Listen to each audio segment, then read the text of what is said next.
Hi, and welcome to the final assignment explanation and overview for Signs and Symbols, Enhancing Science Instruction Through Literacy in the MCCS Era. Part 1 of this final project is a theory literature review, and it's worth 50 points. In your theory and literature review, you'll focus on one main theory. Either the four that we covered are information processing, social cognitive theory, social constructivism, and situated cognition. You may use multiple topics within the theory that you selected, and on the screen you see a review of the big topics that we covered. This list isn't exhaustive. It's also listed out on the assignment sheet. There are two purposes to this section of the assignment. The first purpose is that you can explain the theory to demonstrate your understanding. So you want to be sure that you select the theory you're going to use for part 2. You want to be sure to include at least 2 sources from the course, or outside sources if you'd like. But really, in doing those things, you're demonstrating that you really get that theory and that you can articulate it back to us in a meaningful way. The second purpose is for you to discuss your ideas about how the theory applies to science teaching in general. You're going to further elaborate on your unit in part 2, and so this section here you want to make sure you're talking more generally about science instruction and science learning. You're going to use APA style for your format of your citations, and there's a few links available for you if you'd like some support with that. You need to have a cover page and a reference page, and you need to have your paper be double-spaced and between 1,000 and 1,500 words.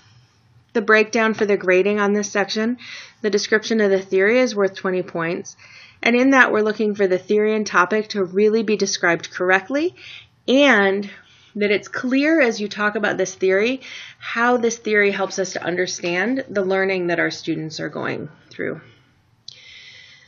The second section is, or the second category is 20 points, and that's about that discussion of how the theory relates to science education.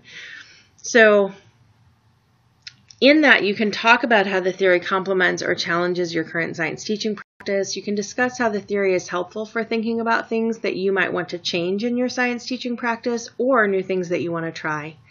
And the final 10 points is about appropriately using at least 2 sources from the course, and those citations and references should be in APA style.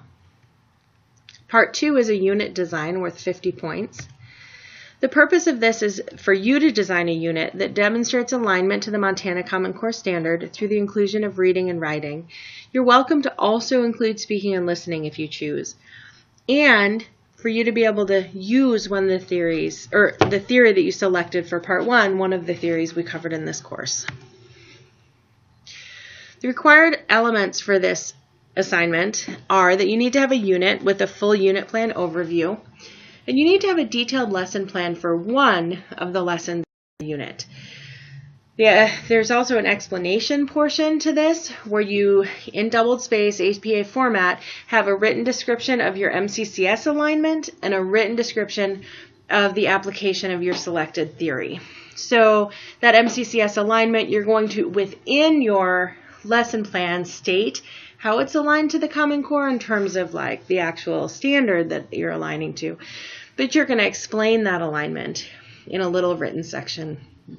And then that description of the application to your selected theory, again, that's very specific to your unit, whereas in part 1, you describe that more generally to science learning. As far as the unit guidelines, there's no minimum or maximum length for the unit. You want to focus on covering the content completely, aligning to the Common Core, and using the theory, not on meeting a length requirement.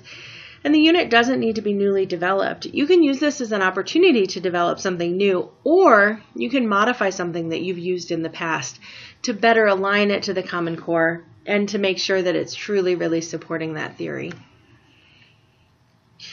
We've included some templates that you can choose to use for your unit and lesson plan. However, you're welcome to use your own format as long as it has the following. There needs to be an overview of the unit that shows the progression through the lessons in the unit.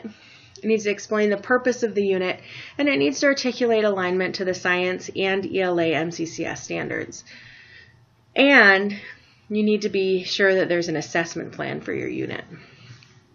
Your detailed lesson plan, that one lesson plan that you're going to have, It needs to show the purpose of the lesson, the alignment to science standards and ELA literacy MCS CCS standards, the learning activities in the lesson, and any relevant assessment for the lesson. You're welcome to use either the Montana Science Content Standards or the Next Generation Science Standards, whichever is used by your district. And if your district uses something different than that, you can be sure to check in to see if it's okay to align to that instead. The point breakdown for Part 2, the unit design is worth 30 points. In the unit design, we're looking for it to clearly outline the purpose of the unit, the alignment to standards, the assessment plan for the unit, and the progression of lessons. The lesson plan is counted within that 30 points, and there we're looking that there's really a purpose, an alignment to standards, learning activities, and relevant assessment. We're looking for progression of lessons within the unit to lead to the stated lesson goals. And we really want to be sure that the unit clearly reflects the intent described in those questions 1 and 2.